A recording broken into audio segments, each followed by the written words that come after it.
Entrepreneurship is a journey and one of the hardest jobs in the world. That's why if you want to be a successful entrepreneur, you must master the art of organization, productivity, and time management to keep you motivated.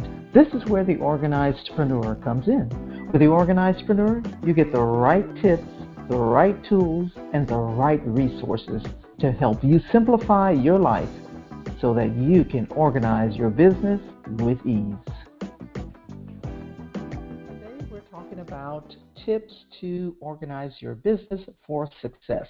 Hello everyone, my name is Aldrima Harper, certified organizational specialist at organizedpreneur.com.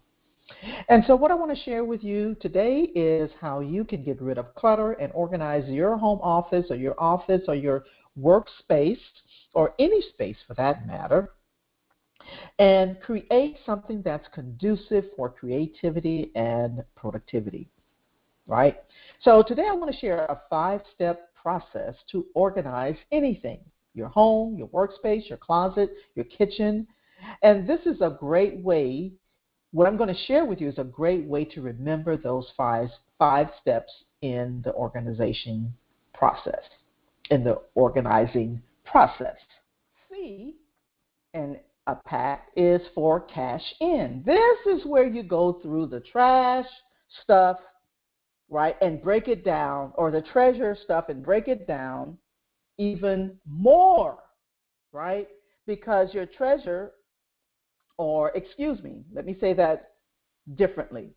So in this step, the cash in, this is where you're going to go through the trash, right, and break it down even more, deciding what can be donated, what can be sold, what can be taken to the dumpster because it's absolute trash.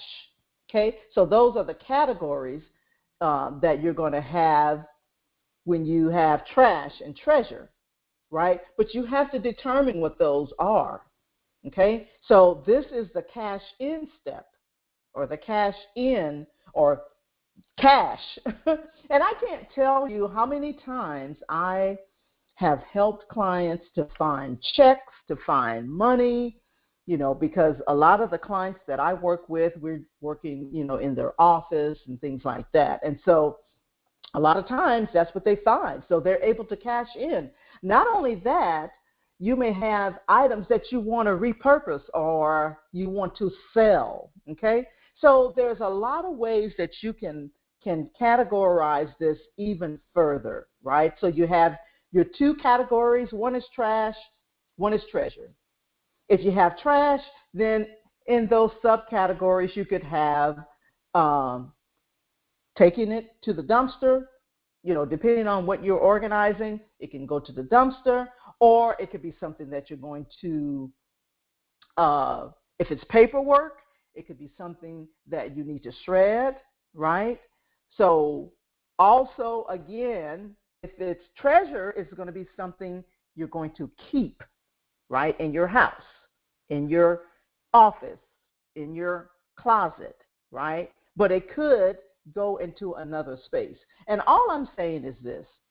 In this particular category, you're going to find items that perhaps you can repurpose, resell, and make money on. You may find money in this particular process, but the reason that you don't want to throw it out is because there is a possibility that may exist in this pile, okay? So hopefully that is making sense, okay? All right, let's move on to the T.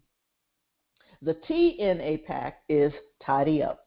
Now it's time to tidy up and get organized. And this is where a lot of people kind of start here first and they forget about the previous steps, right? Because when you start any organizing project, if you start by organizing and sorting before you declutter, then you're going to get stuck. I promise you, it happens all the time because your mind is trying to sort at the same time that you are trying to organize, right? But here's the thing. Here is the key. The key to all of this is to make sure that you go back and do the first 4 steps first before you get to the organizing part, right? And you won't get stuck because now you're working with the items that you know is going to remain in the space, that's going to remain in the closet, that's going to remain in your office. And so you are working with the stuff that's left. That's what you're going to organize. You don't want to organize the stuff that you're going to be getting rid of, other than the fact that it's going to have those main categories of, donating or, taking it to the dumpster or trash or shred or what have you, right? So you don't want to go through another sort, but you must go through these 5 steps before you get to the organizing part. So you want to make a pact, right? You want to ask, you want to pile, you want to analyze, you want to cash in, and then you want to tidy up. So there you go. There you go.